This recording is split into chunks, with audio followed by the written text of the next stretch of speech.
नमस्कार, स्वागत है आपका। आप देख रहे हैं CNBC आवाज़। मैं हूं मनीषा गुप्ता और हम यहां पर कामाख्या गोल्ड आउटलुक में हैं, जहां पर हमारे साथ दिग्गज ज्वेलर्स जुड़ रहे हैं जो हमें ये बताएंगे कि आने वाले मार्केट्स में यहां पर क्या एक्सपेक्टेशंस हैं। अक्षय तृतीया हो चुका है, लेकिन आगे जाकर अब फेस्टिवल्स, वेडिंग सीजन और साथ ही साथ धनतेरस, दिवाली की भी तैयारी करनी है। तो जिस तरह के ग्लोबल ट्रेंड्स हैं, चिंताएं हैं, आगे जाकर किस तरह का सिनेरियो रह सकता है, इसी पर चर्चा यहाँ पर फिलहाल करेंगे। हमारे साथ जुड़ रहे हैं सेंको गोल्ड के शुभांकर सेन, राजन रस्तोगी हैं जुगल किशोर ज्वेलर्स से, और हमारे साथ हैं कुणाल सिंघानिया, आभूषण इंडिया प्राइवेट लिमिटेड से। आप सभी का कार्यक्रम में बहुत बहुत शुक्रिया। शुभांकर, आपसे पहले जानना चाहेंगे, जिस तरह की मार्केट है जहां पर ऐसा लगता है कि स्टडेड ज्वेलरी की डिमांड बढ़ती हुई नजर आई है, जो पीछे डिमांड ग्रोथ हमने आते हुए देखी है वो स्टडेड की है, किस तरह से आप ये डेटा देखते हैं? और पिछला क्वार्टर काफी बेहतरीन रहा। राइट, हम लोग पिछला क्वार्टर और अभी जो अक्षय तृतीया भी रिसेंटली हुआ है वहाँ पे देखे कि हम लोग का डायमंड ज्वेलरी में ऑलमोस्ट 20-22% का ग्रोथ दिखा। अब कारण क्या है? अगर हम लोग कंज्यूमर के बिहेवियर के ऊपर जाए, आई थिंक गोल्ड का प्राइस जिस हिसाब से लास्ट ईयर ऊपर बढ़ता गया, तो लोगों का एक थॉट था कि गोल्ड तो खरीदना है, मगर डेली वेयर, एवरीडे वेयर या शादी ओकेशन के लिए अभी गोल्ड का प्राइस मोटा मोटी स्टेबल हो गया है।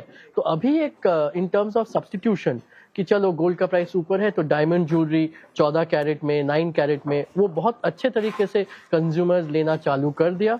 और जो यंग जनरेशन है उनका तो टेस्ट लाइट वेट डायमंड में हर बार था ही। बीच में थोड़ा गोल्ड के ऊपर उनका फैसिनेशन हुआ था, बट अभी फिर डेली वेयर, एवरीडे वेयर के लिए sleek small studded diamond jewellery के ऊपर बहुत अच्छा खासा डिमांड आ रहा है। So we are positive. I think that future में अगर ज्वेलरी का ग्रोथ आए तो diamond will play a very very important role. Alright, अगर कंपैरिजन लें क्वार्टर ऑन क्वार्टर बेसिस पे, तो भी आप कहेंगे डायमंड के प्राइसेस और डायमंड की डिमांड दोनों में एक सुधार है? यस, प्राइसेस देखिए डायमंड का समहाउ अनफॉर्चुनेटली ग्लोबल डिमांड या ग्लोबल ट्रेंड्स के कारण थोड़ा अंडर प्रेशर में था, पर सॉलिटेयर्स हो या स्मॉल डायमंड्स, कंज्यूमर्स को हम लोग आश्वास दे रहे हैं कि ये प्राइसेस जो है ये बहुत अच्छा प्राइसेस है। लॉन्ग टर्म में अगर देखा जाए, जिस हिसाब से गोल्ड का प्राइस बढ़ गया, जिस हिसाब से जेमस्टोन्स का प्राइस भी अच्छा खासा बढ़ गया है, तो अगर अभी डायमंड ना खरीदे, कब बढ़ जाएगा तब ये ट्रेन मिस ना हो जाए। Right, absolutely. राजन जी, आप कैसे देखते हैं ओवरऑल मार्केट? और जैसे शुभांकर हमें कह रहे हैं कि डिमांड अच्छी खासी है, अक्षय तृतीया बेहतरीन गया, अब यहाँ से आगे क्या प्लान्स हैं? ये पूरा साल अब कैसा दिखता है? देखिए, अब जिस तरह से गोल्ड के प्राइस स्टेबल हुए हैं और डायमंड के प्राइस बहुत रिजनेबल हुए हैं, तो उससे डायमंड के लिए बहुत अच्छा चांस है लोगों को अच्छा डायमंड परचेज करने के लिए। जो लोग सोचते थे कि मैं डायमंड लूँ, कैसे लूँ, तो अब उनके लिए गोल्ड के कंपैरिजन में डायमंड के ऊपर जाना ज़्यादा इजी हो गया है। और ट्रेंड जो ग्लोबल लेवल, जैसे शुभांकर भाई ने बताया, इस समय यंगस्टर्स का और सबका ट्रेंड डायमंड स्पार्कलिंग है, टोकन ऑफ लव है, डायमंड इज फॉरएवर। तो कहीं ना कहीं हर बच्चे की, हर लेडी की एक इच्छा होती है, या आजकल लड़कों की भी देखिए एक इच्छा होती है कि उसके पास एक हीरा होना चाहिए। और अच्छे हीरे की डिमांड डे बाय डे बढ़ रही है और डायमंड का फ्यूचर बहुत अच्छा दिख रहा है। और आगे वाला जो आने वाला मार्केट है, प्राइस कॉन्शियस मार्केट की वजह से जो 9 कैरेट 14 कैरेट गोल्ड में डायमंड स्टडेड ज्वेलरी आने लगी और कलर स्टोन के साथ, तो उससे वेरिएशन आ गया है, ड्रेसिंग का लोगों का सेंस चेंज हुआ है। और कहीं ना कहीं इंटरनेशनल मार्केट में हम लोग अच्छे से कम्पीट कर रहे हैं। तो ओवरऑल सिनेरियो को अगर हम ग्लोबल लेवल से लेके डोमेस्टिक में देख रहे हैं तो it's a very good trend. Geographics आप कैसे देखते हैं? कहाँ पर ज़्यादा मांग निकल के आ रही है? डेमोग्राफिक्स कैसे हैं? क्या यंगर लोग ज़्यादा ज्वेलरी या डायमंड खरीद रहे हैं? यस, इस समय यंगर जनरेशन जो है वो ज्वेलरी के ऊपर, फैंसी ज्वेलरी पे, light weight jewellery, daily wear jewellery पे जा रही है। और एज वेल एज जो हम देख रहे हैं कि जो शादियों में लड़कियों की चॉइस है वो ट्रेडिशनल डिज़ाइंस के ऊपर भी उतना ही फैसिनेशन है जितना मॉडर्न और वेस्टर्न के ऊपर है। तो कुल मिलाकर के बच्चों का और यंग लेडीज़ का ज्वेलरी के ऊपर वापस फिर से बहुत रुझान आया है, वो सामने से दिख रहा है। जो उन लोगों का टिकट साइज है, जो उन लोगों का है, वो कोशिश करते हैं कि अगर हमको अच्छा डायमंड और with good resale value, with all assurance मिल रही है, तो they prefer that thing. Kamal ji, आपकी क्या सेंस है? आपको क्या लगता है आपके लिए अक्षय तृतीया कैसा रहा और अब बाकी के साल में अब क्या तैयारी है? मार्केट पहले से बहुत अच्छा हुआ है और क्योंकि बंगाल में इलेक्शंस हैं तो थोड़ा पड़ोस राजी होने से कुछ फर्क पड़ा है हम लोगों को भी, पर चीज़ें बहुत अच्छी निकल कर के आ रही हैं। प्राइस क्योंकि स्टेबल हो रहे हैं काफ़ी अच्छे, और यंगस्टर्स और मिड एज सब तरह के कस्टमर्स हैं। शादियां बहुत हैं, तो हम लोगों को फ्यूचर अभी अच्छा ही दिख रहा है। कमल जी, आप एक चीज़ आपसे जानना चाहेंगे, जिस तरह से हमने प्राइस वॉल्टिलिटी आते हुए देखी है, जनवरी में ऑल टाइम हाईज थे प्राइसेस, उसके बाद अच्छी खासी मुनाफा वसूली आई, हमने 4100 तक भाव जाते हुए देखे। भारतीय बाजारों में 1,90,000 का सोना ऑलमोस्ट 1,40,000 उसके भी नीचे गिरता हुआ नजर आया। अब जहां पर हम खड़े हैं, क्या सेंस है एज ए ज्वेलर, आप किस तरह से सोने के भाव यहाँ से कैलकुलेट कर रहे हैं? देखिए, सोने के भाव तो स्टेबल तो रहने वाले हैं नहीं जी। जब तक ट्रम्प साहब हैं तब तक तो कुछ ना कुछ उथल पुथल रहेगी ही। और खास करके हम लोग ने अपने रिटेल में देखा है, चांदी में कस्टमर्स हमारे बहुत ठगे महसूस किए हैं, जो 4 लाख तक में जा करके फिर अभी जो 2.5 हो गया है। तो वो लोग होल्ड कर रहे हैं, लोग लेकर वापस बेचने नहीं आ रहे हैं बाजार में। उतना डिफरेंस में कोई बेचने नहीं आता है, सब होल्ड कर रहे हैं। और सोना तो बहुत अच्छा अभी डिमांड आ रहा है। आपको लगता है यहाँ से तेजी और रहेगी सोने और चांदी दोनों में ही? देखिए, एक रेंज बाउंड तो रहेगा ही मैम, धीरे धीरे तेजी तो थोड़ी आनी ही है। राजन जी, आप कैसे देखते हैं? क्योंकि एक ट्रेंड बहुत क्लियर नज़र आया हमें 2025 में भी, जब भाव बढ़ रहे थे, और अब 2026 में भी, कि लोगों ने लिया और भाव गिरे। नुकसान में भी हैं लोग और काफ़ी सारे लोग मुनाफे में भी हैं, क्योंकि लोगों ने 90,000 1 लाख में भी यहाँ पर सोना चांदी दोनों खरीदा, लेकिन मुनाफा वसूली इतनी नहीं आई है। और सोना चांदी कोई कैश के लिए तो बेचने ज़्यादातर आ ही नहीं रहा। नहीं, सोना चांदी देखिए, लोग अपने फ्यूचर के लिए सेविंग करके चल रहे हैं कि जिनके बच्चे बड़े हो रहे हैं, जिनको आगे ज़रूरत है, और ये दिमाग में बैठ गया कि सोना बहुत बढ़ेगा। पिछले ट्रेंड से ये लोगों के दिमाग में बैठ गया कि सोना बहुत बढ़ेगा, तो वो अपने और भी दूसरे चीज़ों के से पैसा बचा के सोने में इन्वेस्ट कर रहे हैं। किसी को ज्वेलरी की नहीं ज़रूरत है तो वो बुलियन में और कॉइन्स में इन्वेस्ट कर रहा है। लेकिन ये ज़रूर है कि देखिए, ये शॉर्ट टर्म उथल पुथल रहेगा, कभी कम होगा, कभी ज़्यादा होगा, लेकिन अगर रेंज बाउंड लॉन्ग टर्म में देखेंगे तो जो एक साल में 10-15% की ग्रोथ है वो एक्सपेक्टेड है हर समय। और इतना उथल पुथल को हैज करने के लिए लोग अपना पैसा उसमें लगा रहे हैं। तो सोने में बहुत डाउन साइड के ऊपर तो नहीं दिख रहा है, लेकिन अब अभी बहुत ऊंचा होता हुआ भी नहीं दिख रहा है, लेकिन ये रेंज बाउंड रहेगा। है लेने का आपको लगता है लॉन्ग टर्म? हाँ, जब स्टेबिलिटी आएगी तभी कस्टमर निकलता है। जब ऊपर उथल पुथल होती है तो सब रुक जाते हैं, खासतौर से डाउन साइड मार्केट में तो कस्टमर निकलता ही नहीं है। जब डाउन जा करके थोड़ा अप तरफ जाता है तब सब निकलना शुरू होते हैं। कमल जी, आपने ये एक चीज़ देखी है, ट्रेंड देखा है बाजार में कि नए लोग आके जो सोना चांदी खरीदते हैं, एक तो लॉयल कस्टमर्स होते हैं, पुराने हैं, जो आपको पता है कि हाँ, हर धनतेरस, हर अक्षय तृतीया मेरे पास आ ही जाएगा। लेकिन जिस तरह से सोना सडनली अब सबकी आंखों में आया है, नए खरीदार ज्वाइन हुए हैं। ये आपका बहुत अच्छा सवाल है। जो लोग बिल्कुल भी सोने को मतलब जो डेड एसेट मानते थे ना, देखते भी नहीं थे, अभी सब चाहते हैं कि उनके बास्केट में 20% पोर्टफोलियो में 20% सोना रहे। तो ये बहुत बड़ा चेंज है। बुलियन भी लोग ले रहे हैं, ज्वेलरी भी ले रहे हैं लोग। ये बहुत बहुत बड़ा चेंज है। जो हम लोग जो देखते थे कि पढ़े लिखे लोग जो सोने की तरफ रुझान कम है, उल्टा वो लोग ज़्यादा बाई कर रहे हैं। उनके पास पैसा भी है, बड़ी क्वांटिटीज भी हैं। राजन जी, आपने भी देखा है ये? जी बिल्कुल सही बात है। एक तो सबसे बड़ी बात ये आई है कि एक तो रिटर्न्स बहुत अच्छे मिले, और दूसरी अब जो पॉलिसीज से हम लोग इंडस्ट्री में ज्वेलरी को सेल कर रहे हैं या गोल्ड को, तो उसमें ट्रांसपेरेंसी आई है, तो कंज्यूमर का ट्रस्ट बहुत बढ़ा है और उसको अच्छी क्वालिटी मिल रही है।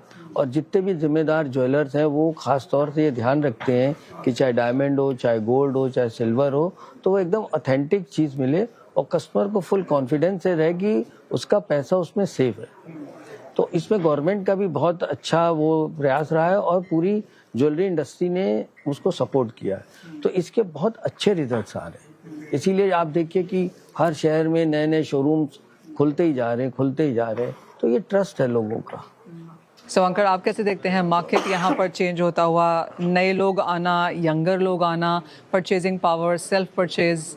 तो एक चीज़ तो है, यंगर जनरेशन जो पहले गोल्ड को उतना अट्रैक्टिव नहीं मानते थे, इस लास्ट 3-4 साल में सब इक्विटीज में ज़्यादा फोकस करते थे। तो अभी उनको ये रियलाइज हुआ कि नहीं, गोल्ड भी कभी कभार अच्छा रिटर्न्स दे सकता है। क्योंकि हम लोग जब ज्वाइन किए थे 2007-8 में, हम लोग एक क्राइसिस देखे थे और एक गोल्ड में जंप आया था।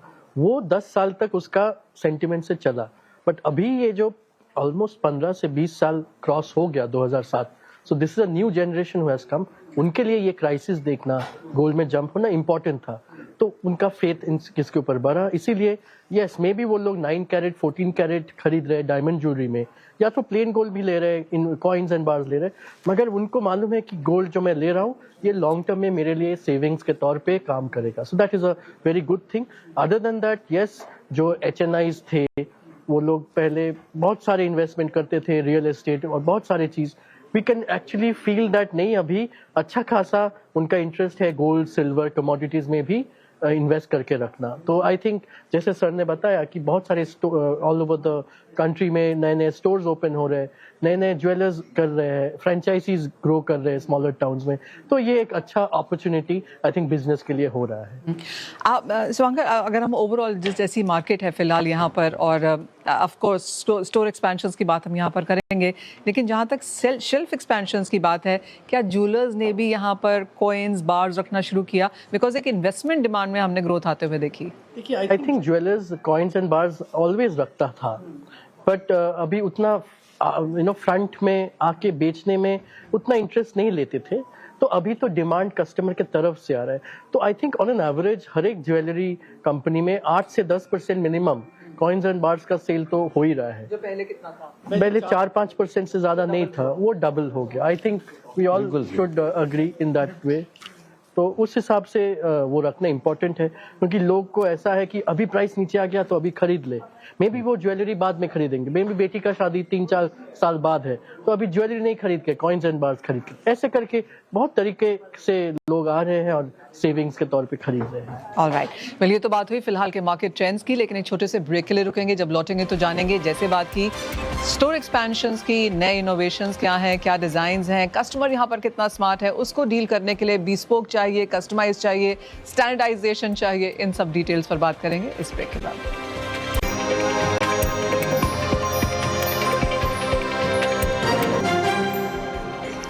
स्वागत है आपका। हमारे साथ हमारे गेस्ट यहाँ पर हैं, जहाँ पर हम बात कर रहे हैं आगे जाकर ट्रेंड्स की, स्टोर एक्सपेंशंस की, और किस तरह का बाजार ज्वेलरी का यहाँ पर आगे जाकर नजर आ सकता है। हमारे साथ कुछ नए मेहमान जुड़े हैं, श्रेयांश कपूर हैं, विकास सोनी जी हैं, शुक्रिया एंड स्वागत है आपका यहाँ पर कार्यक्रम में आने के लिए। श्रेयांश, आपसे स्टार्ट कर लेते हैं। डायमंड में तेजी है, इन्वेस्टमेंट अच्छी खासी है, अक्षय तृतीया अच्छा गया, अब आगे का साल यहाँ पर थोड़ा सा बेहतर लगा रहा है। आप कैसे देखते हैं, क्या प्लान्स हैं अब इस साल के लिए, किस तरह की डिमांड एक्सपेक्टेशंस है स्पेशली डायमंड्स के लिहाज से? नमस्कार Manisha ji, so glad to be a part of this panel and अपनी लास्ट टाइम भी चर्चा हुई थी, तो मैंने हमेशा ही डायमंड को मैं हमेशा फोकस करता हूं, और एक मैं बताते हुए बहुत खुशी है मुझे कि इस बार की अक्षय तृतीया में डायमंड का sale has gone up by 20% vis a vis last year. And मुझे लगता है लोगों को एक बहुत बड़ा फर्क समझ में आ गया है कि आज आप डायमंड ज्वेलरी अगर आप उठाएंगे स्पेशली 18 कैरेट की, तो उसमें 55 to 58% की अब गोल्ड वैल्यू आ रही है, and reminder is only the reminder of diamond and making. तो ये फर्क लोगों को समझ में आ गया, and diamond is very affordable now compare to the gold. तो ये अच्छा उसमें जंप हुआ है इस बार की अक्षय तृतीया मैंने देखा, और आगे भी मैं एक्सपेक्ट करता हूँ कि डिमांड काफी अच्छी इसमें बढ़ती जाएगी, especially if you look at even 18 के साथ साथ 14 carat and also 9 carat of diamond jewellery. लोग डिमांड कर रहे हैं, लोग 9 कैरेट्स खरीद रहे हैं because again of the affordability, especially people let's say even a gifting category, लेता हूँ गोल्ड 9 कैरेट ले लेता हूँ, ऐसा क्या होता है गिफ्टिंग में, जैसे किसी का बजट 25,000 रुपए है, तो आज 25,000 रुपीज में बहुत हल्का सामान गोल्ड का आ पाएगा। 25,000 में डिसेंट सामान आपको इयरिंग, अच्छे इयरिंग के रूप में देख लीजिए, रिंग के रूप में देख लीजिए, एक पेंडेंट के रूप में देख लीजिए, आपको आराम से डायमंड ज्वेलरी में वो नीड फुलफिल हो जाती है। You still giving precious real diamond and real gold with hallmark and all that. Okay, आगे जाकर अब यहाँ पर क्या प्लान है इस साल के लिहाज से? अगर हम पूरा ग्लोबल सिनेरियो देखें, इंडियन मार्केट्स की एक सेंस आने लगी है कि इस तरह से अगर अनसर्टेनिटी चलती रहेगी तो क्या प्लान, क्या थॉट प्रोसेस, क्या स्ट्रैटेजी है? सो गोल्ड के साथ साथ obviously India's first love is always gold, but I am happy to say कि the demand of diamond has come back. तो जो कस्टमर की तरफ से भी अब डायमंड की फिर से आ रही है, स्पेशली हम लोग तो कानपुर को बिलोंग करते हैं, बहुत ट्रेडिशनल सिटी है, वहाँ पे भी आप समझिए अगर किसने पूरी भी गोल्ड ज्वेलरी ली है तो अपनी वेडिंग की रिंग वो डायमंड की लेगा। So that is the eternal promise. And again, another good news is कि now that confusion between natural and man-made lab-grown diamond has removed. अब कोई भी confusion रह नहीं गया है लोगों के मन में, उसको समझ में आता है और उसे प्राइस पता है। Absolutely, yeah. विकास जी, आप कैसे रीड कर रहे हैं करंट ट्रेंड्स को, और आपकी क्या सेंस है आगे जाकर यहाँ पर कैसे रह सकते हैं गोल्ड प्राइसेस, और किस तरह की ज्वेलरी डिमांड निकल कर आएगी?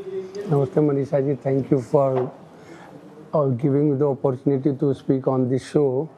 डेफिनेटली मुझे ऐसा लगता है कि आगे जाके गोल्ड का जो मार्केट है बहुत अच्छा रहने वाला है, और जो अक्षय तृतीया की डिमांड हमने देखी है, जो एक्सपेक्टेशन से इस बार अच्छी गई है काफ़ी जगह, और उस हिसाब से लोगों का जो ट्रस्ट, जिस हिसाब से गोल्ड प्राइसेस बढ़ रहे हैं और जो अभी अफोर्डेबिलिटी ज्वेलरी जो है वो सब के हिसाब से बहुत अच्छा मुझे फ्यूचर लग रहा है। और हालांकि जैसे श्रेयांश जी ने कहा, अब लैब ग्रोन और मैन मेड और जो नेचुरल डायमंड है उसका डिफरेंस लोगों को एक्चुअल में समझ में आ गया है। और जो चीज़ एक इटर्नल प्रॉमिस जैसे ये बोल रहे थे, वैसे ही एक कमिटमेंट जो होती है ना, वो एक बहुत बड़ी चीज़ होती है। You are committing your natural love, so how can you commit it with a fake diamond. दोनों चीजों की अलग अलग मार्केट्स हैं। अलग बात है। तो एक लैब ग्रोन जो बोलते हैं कि it's like a test tube baby, it's not like a test tube baby. The woman is not so happy with the tasty baby, she is always happy with the natural baby. तो naturally जो चीज होती है ना वो naturally होती है। तो नेचुरली जो हजारों साल से डीप अर्थ क्रस्ट में प्रोड्यूस हुआ है और उसकी एक नेचुरल ब्यूटी है, रेयर है, तो वो रेयरिटी कभी डायमंड की खत्म होने वाली नहीं है। और आज के समय में जिस हिसाब से डायमंड के प्राइसेस आ गए हैं और उसके हिसाब से बहुत एफोर्डेबिलिटी है, और अब 1 कैरेट का अच्छा हीरा 1.5-2 लाख रुपए में अब इजीली अवेलेबल है। सो मुझे तो लगता है मार्केट बहुत अच्छा रहने वाला है। और स्पेशली इस अक्षय तृतीया में मैंने पर्सनली ये देखा है कि जो जेनजीज है, they are not going for the lab grown diamond, they actually need the natural diamond. They are moving to it. Okay, I don't want to buy a 1 carat, my pocket is allowing me 50 cents, so give me 50 cents, but I don't want to go for lab grown. Okay, तो aspirational value of course यहाँ पर markets में काफ़ी ज़्यादा है। सो अगर आप इससे कैसे रिएक्ट करेंगे, बिकॉज दोनों ही मार्केट्स यहाँ पर अच्छी हैं, नेचुरल ऑफ कोर्स काफ़ी स्ट्रांगली वापस लौटा है। नहीं, मैं तो बोलूँगा कि कंज्यूमर को हर वैरायटी चाहिए। आज हम लोग अपने स्टोर में गोल्ड भी रख रहे हैं, सिल्वर भी रख रहे हैं, फैशन ज्वेलरी, प्लैटिनम, डायमंड्स तो है ही, तो अपना जो अलग ब्रांड से lab grown, so lab grown is become more of a fashion. आज किसी को ज्वेलरी चेंज करना हो, तरह तरह का पहनना हो, so then it is having its own space. और नेचुरल जो है वो इटर्नल है, वेडिंग्स या कोई स्पेशल गिफ्टिंग, स्पेशल कारण के लिए नेचुरल रहेगा। और अभी तो जैसे एवरीडे वेयर, डेली वेयर के लिए अगर उस हिसाब से देखा जाए, सो नेचुरल और लैब ग्रोन में ज़्यादा फर्क है नहीं। Natural diamonds have become so affordable, so हम लोगों का जो एवरलाइट या जो डेली वेयर 15-20 हज़ार 9 कैरेट होके और अफोर्डेबिलिटी इन दैट ज्वेलरी बहुत अच्छा हो गया। So everyone will have own space, but we are confident that natural diamond का ग्रोथ बहुत अच्छे तरीके से होने वाला है। और लैब ग्रोन का बेस ही इतना छोटा है, तो कुछ भी हो तो वो ग्रोथ ही देखता है। वही आपसे ये भी जानना चाहेंगे कि आपके अपने क्या प्लान्स हैं अब यहाँ से आगे जाकर, जिस तरह का ये साल है, कॉर्पोरेट्स अब इसमें एंटर कर रहे हैं, रीजनल प्लेयर्स तो मशरूम हो ही रहे हैं, चेन प्लेयर्स अपने आप को और एक्सपैंड कर रहे हैं, तो कैसा नजर आता है ये करंट फाइनेंशियल ईयर? देखिए, अभी लास्ट 1 साल में गोल्ड का प्राइस जिस हिसाब से डबल हो गया, सो एक शोरूम ओपन करने के लिए जो इन्वेस्टमेंट्स है in terms of monetary terms, तो डबल हो ही गया है। आप क्या कुछ ऑप्टिमाइज करो, स्टॉक को कुछ रिड्यूस करो ताकि एग्जैक्टली जो बिके उस हिसाब से ही माल रखो, फिर भी एक इन्वेस्टमेंट है। So we will continue with a very planned manner कि स्टोर ओपन करना पड़ेगा। कमिंग ईयर में we are expecting around 18 to 20 stores, कुछ ओन स्टोर्स रहेंगे, कुछ फ्रेंचाइजीज रहेंगे, और ऐसे करके टायर 2, 3, 4 टाउन्स में एक्सपेंशन का प्लान है। और जो smaller lower ticket size items है उसको लेके we will try to focus more कि स्मॉल फॉर्मेट स्टोर का अगर कुछ ऑप्शन मिले, वो मॉल्स में हो या हाई स्ट्रीट में हो, so that also will become a very very important thing. क्योंकि वेडिंग्स में लोग हैवी ज्वेलरी लेंगे या धनतेरस में या अक्षय तृतीया में, स्पेशल ओकेशंस में, but throughout the year I think all the jewellers are seeing कि small ticket size items is where will the footfalls keep coming in. So उसके ऊपर फोकस तो करते जाना चाहिए। आपका क्या प्लान है? पंकज जी बोल रहे थे, I completely relate to him on that front की light jewellery something which is quite upcoming, और इंडिया में मुझे लगता है it's one category which can grow a lot more. आपको याद होगा हम लोगों ने बात करी थी लास्ट टाइम, हम लोगों ने 2 नए शोरूम्स खोले जिसका नाम शी बाय काशी दिया, and I'm happy to share that now it's been almost 4 months now and the response has been very good. So based on the success of this, we are looking to even add more stores in the coming year ahead, and this small format is good because जैसे शुभंकर जी बोल रहे थे, easy on the pocket, gold का price बहुत महंगा हो गया, तो अगर हम प्योरली सिर्फ गोल्ड ज्वेलरी रखते हैं तो बहुत महंगा पड़ता है कोई भी रिटेलर के लिए एक्सपैंड करने में. But thankfully diamond price are stable and they are not that high, so the investment value is good. And also same thing कि अब 9 कैरेट एंड 14 कैरेट में हमारा इन्वेस्टमेंट पॉकेट साइज कम हो जाता है, बिकॉज डायमंड कंटेंट ज्यादा vis a vis होती है to gold in the lower carat, especially 9 carat की अगर हम बात करें. So that's something I think look forward to, but our focus is always real. So 100% natural, 100%. Our promise is real. So again, no contradict to him, but promise is 100% real, 100% natural, 100% hallmark, and 100% money back. So that's our promise. विकास जी, एक बड़ी clear सी बात है कि कोई भी आप diamond लो वो certified है. गोल्ड आप चाहे 18, 14, 9 कैरेट ले रहे हो, हॉलमार्क्ड है.